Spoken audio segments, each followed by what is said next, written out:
I am about to go work out. I'm about to do a leg day. I haven't done a leg day in quite some time. And we're gonna start a new series called Lifting and Life Lessons, where basically I'm going to share with you whatever is going on my mind, which right now I am thinking a lot about my finances and instead of my fitness. But that's okay. Life has been very interesting lately. I feel like I have just been things are getting better, but they're not fully, they haven't hit a place of stability yet. If you guys have followed me for some time, then you know that I went through some financial struggles last year with Dylan, and we almost didn't make it through that relationship, through that time period of our lives, because we were so heavily stressed, and like life was just very difficult for us.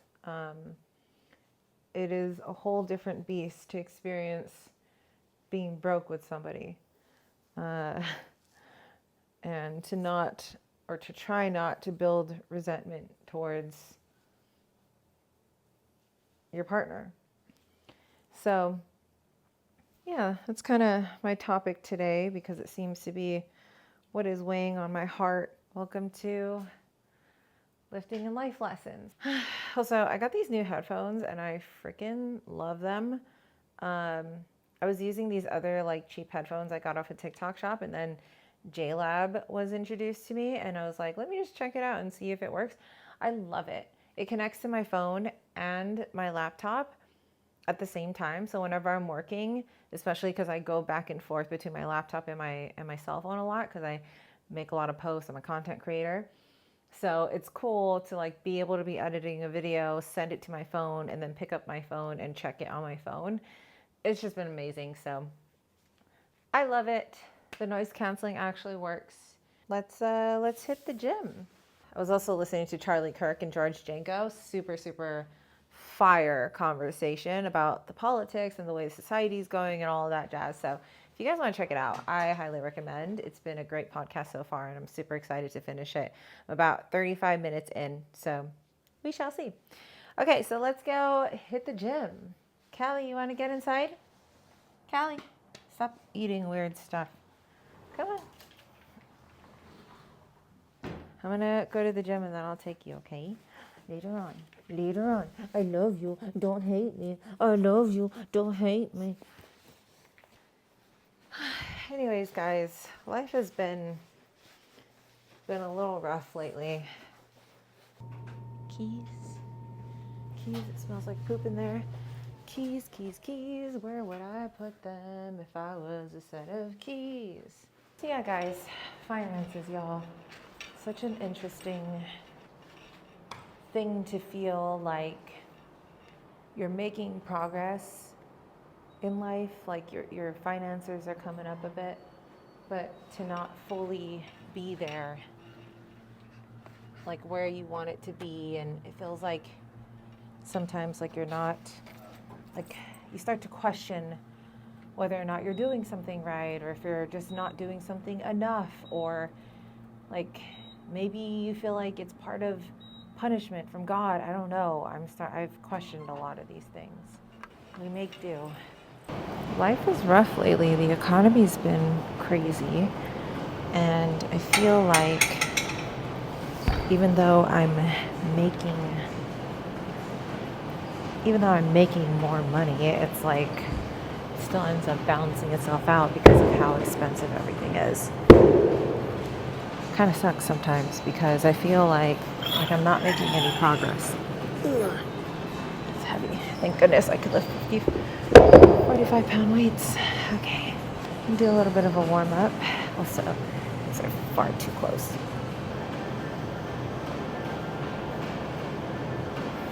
And when I'm warming up, obviously no weights is going to be the most beneficial for you. I do about 20 of these. Make sure my form is tight, as if I am lifting with weights, and make sure that my abs are tight, my form is right. I use a mirror a lot because it's so easy to throw yourself out of whack at the gym. This is also another great dynamic stretch when you're warming up. Opposite arm, you walk forward a little bit. One thing I learned in all my years of lifting, which has actually been a long time. I've been lifting for a minute now. But one thing I learned, do not skip your warm-up, especially if you're in your 30s like me. You definitely want to make sure your body is actually limber enough to lift these weights. I don't even lift heavy anymore. At this point, I do leg days once a week, and then I do my HIIT training or like upper body, whichever I feel, and then walks and yoga. Life is pretty simple lately. This is a very lightweight, but good thing to still keep warming up on.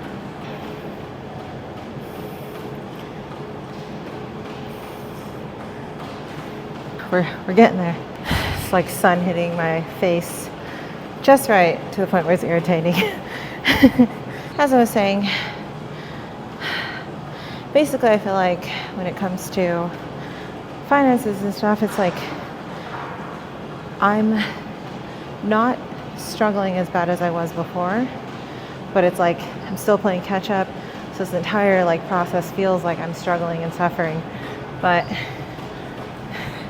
just like anything, to grow in it, you kind of do have to suffer and experience a little bit of pain before you make a change. Which brings me to another point. I feel like the gym actually teaches you a lot about life lessons, about tiny micro tears in your body, tiny bits of suffering, tiny bits of pain that bring about the change. You also have to be very consistent in the gym to actually see any results. Same thing with your finances. Same thing with anything else you want in life.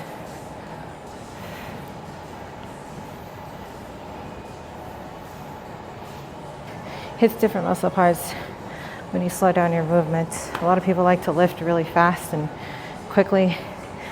That's cool for cardio, but if you're trying to build muscle, slow down. You know what's also like very difficult is to be trying to lift with turned up music and trying to tell a life lesson. So we're gonna have to like dial back the music a little bit.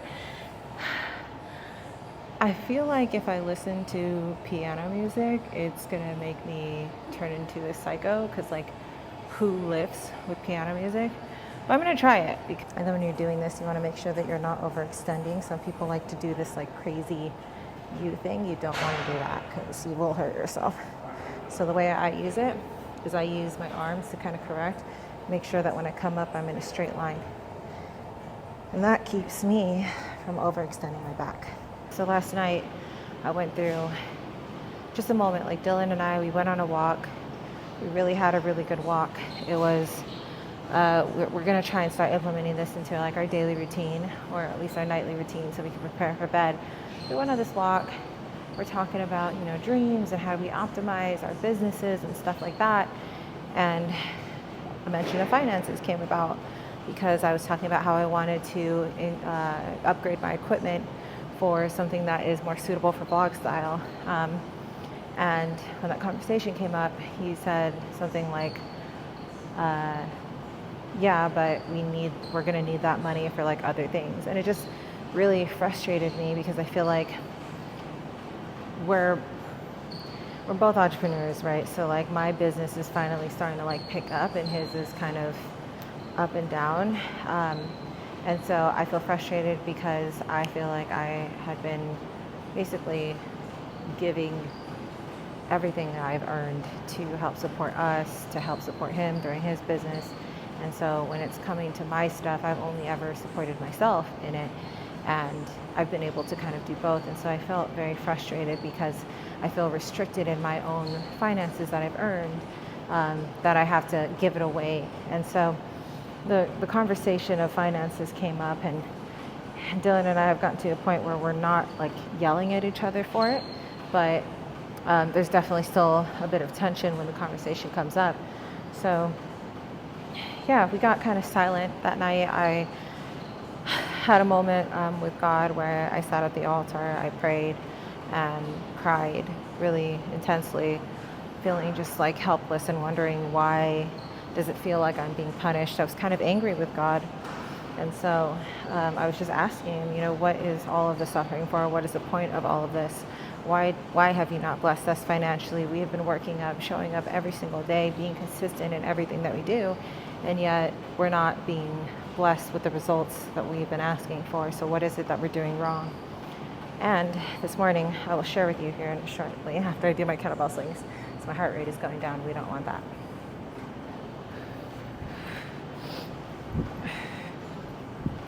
Dying. I probably should put my gloves on.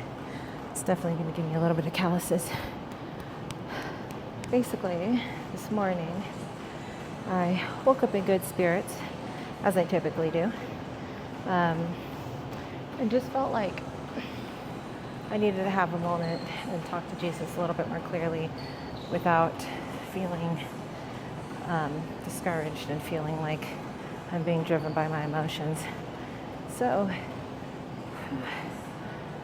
this morning, I sat at the altar, prayed a little bit, read my Bible, and I read 1 Peter 1 through 6, I think. And there was a lot of beautiful lessons in that book.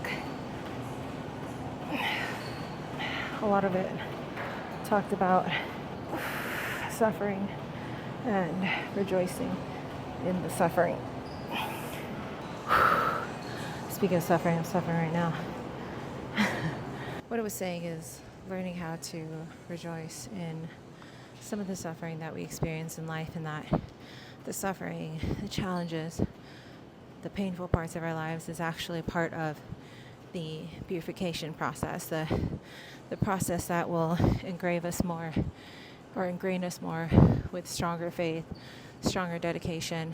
Some people, obviously, who experience immense amount of suffering don't turn towards God. But I will say, for the most part, at least from what I've witnessed, a lot of people who are suffering so deeply to the point where their life is at risk often do turn to God. And so, to me, it makes sense. We go through such immense challenges and pain in our lives where sometimes we can't do anything else but turn towards the higher power, turn towards something greater than us, because some of it is just so unexplainable. So it's like it's just not of this world.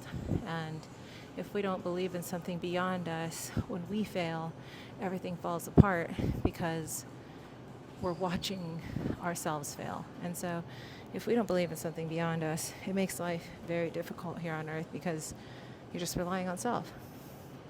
I had a conversation with somebody close to me, and she was talking about pregnancy and how I need to have these difficult conversations with Dylan before I start to conceive about, if I can't get pregnant, what are my options? Would I go IVF?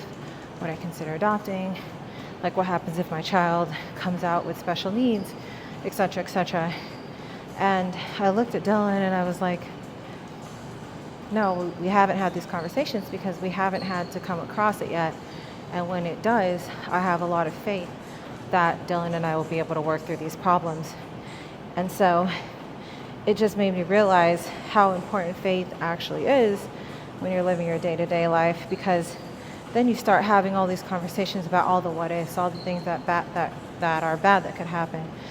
And next thing you know, you're spiraling out of control into these negative mindsets and thoughts, and you can get stuck in that. And so having faith is so important, regardless of God is real or not, which he is. But whether you believe that or not, the point of the matter is with God, life can become a lot more peaceful.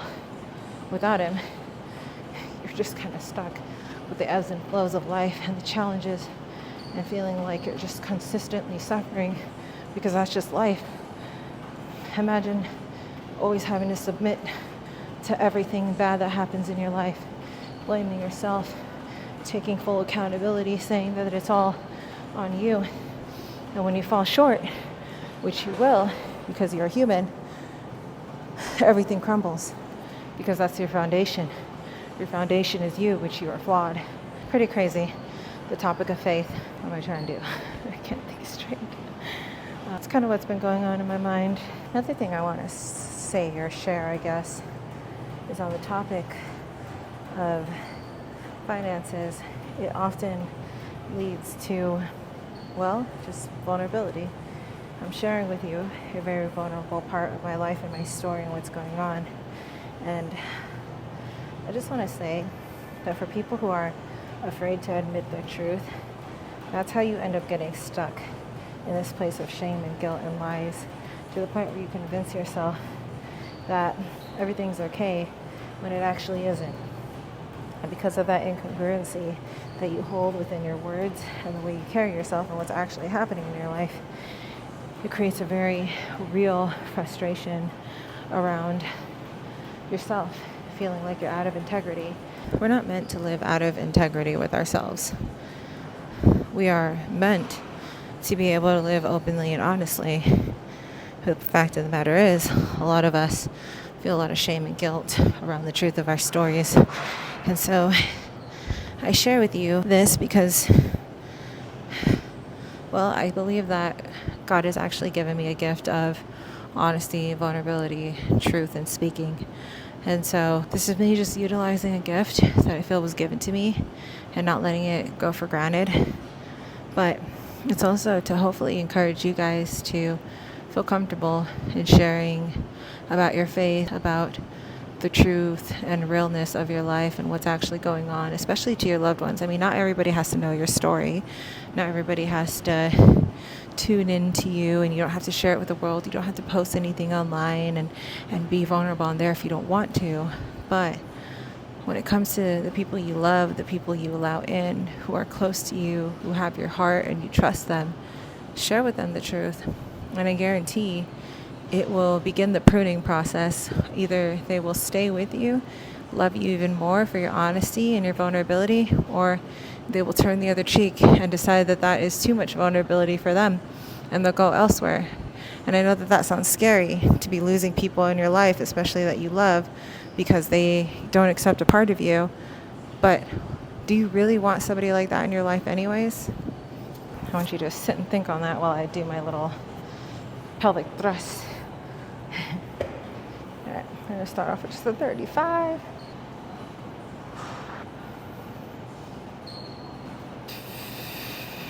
These ones really hurt, guys.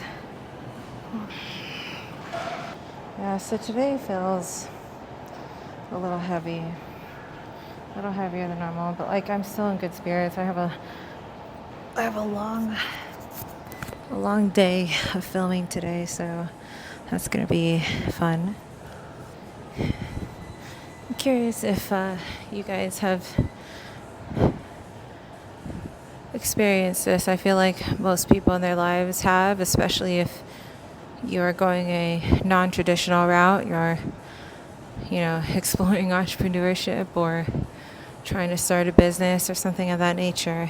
And I feel like anybody who has been in it long enough has experienced some sort of brokenness and some sort of bankruptcy in their lives. This is probably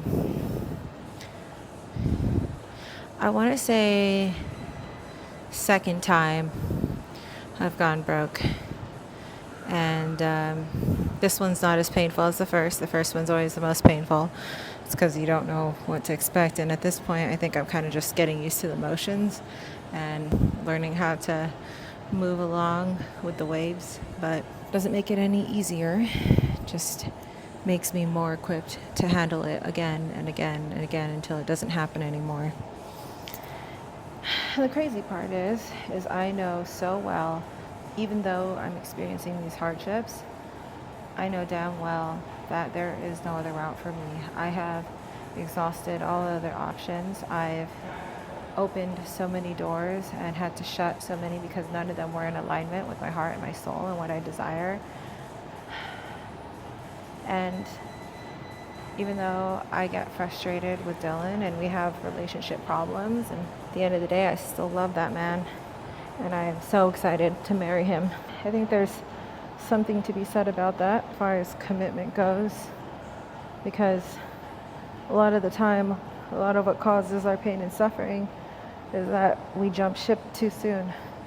You know, we experience one moment of pain or challenge that feels like a lot because we're emotionally involved, emotionally triggered. And because of that, we turn the other cheek. We seek out alternative options, and then we restart the entire process all over again, only to find that we're facing the same problems over and over again. And it's because it's not the external problem that is causing the discomfort inside. It's actually the internal conflict that you haven't resolved. You can choose to keep restarting, hitting the reset button, starting all over again, finding the new partner, finding a new job, moving to that new place. But at the end of the day, if you don't fix your internal posture, your external world will reflect that. So I think that's the beauty in all of this, is one, learning to stay committed regardless of the difficult times that I'm experiencing. But then two, also learning to have gratitude and be grateful for these hardships and the suffering and the pain, because like I said earlier, and what the Bible was telling me, is that the suffering and challenges is part of the purification of it.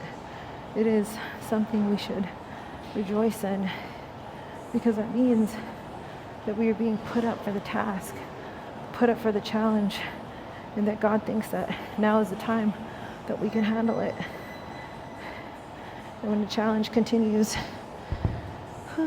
to present itself, it means it's time to work through it. It's time to overcome this challenge in our lives so that we can get to true peace, true faith, full faith, committed faith.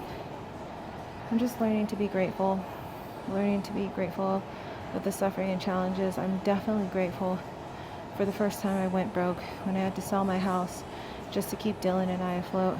I'm definitely grateful for some of the very troubling times Dylan and I experienced, because it showed me his heart, and it also showed me that he is the man that I'm committing to.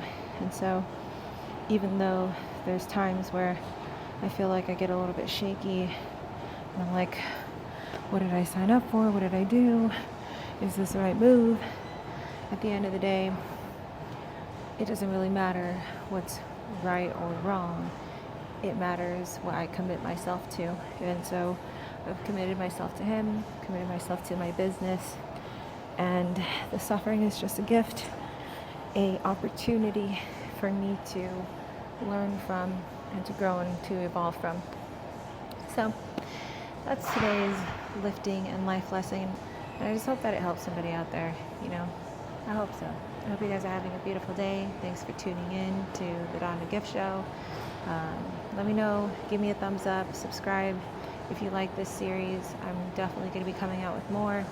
So thanks for tuning in. I really love having you guys here. See you on the next one.